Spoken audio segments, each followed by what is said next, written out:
మన కన్నులు లోకాన్ని చాలా చూస్తున్నాయి. లోకంలో ఏది మంచి, ఏ విధంగా చేసుకుంటే బావుంటది అనే వాటి విషయంలో చాలా అపేక్షతో బ్రతికే విధంగా ఈ కన్నులు మనకు ఉపయోగపడుతూ ఉన్నాయి. కానీ జ్ఞానికి కనులు తలలో ఉంటాయని భక్తుడు తెలియచేస్తున్నాడు. తలలో ఉన్న కనులు మనలను గూర్చి స్పష్టంగా చూస్తూ ఉంటాయి. మన లోపాలను తెలియచేస్తా ఉంటాయి. మన యొక్క ఆత్మీయ స్థితిలో మనం నడుచుకొనవలసిన వాటిని మనకు చూపిస్తూ ఉంటాయి. ఇది జ్ఞానికి మాత్రమే సాధ్యము. జ్ఞాని అనగా దేవుని యందు భయభక్తులు కలిగిన వారికి మాత్రమే సాధ్యం.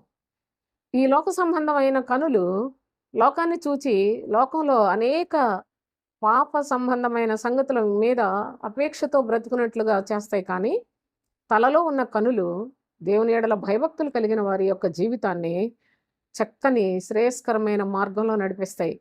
కనుక దేవుని యొక్క మహాకృప పొందిన వారు మాత్రమే తలలో ఉన్న కనులను కలిగి ఉంటారు.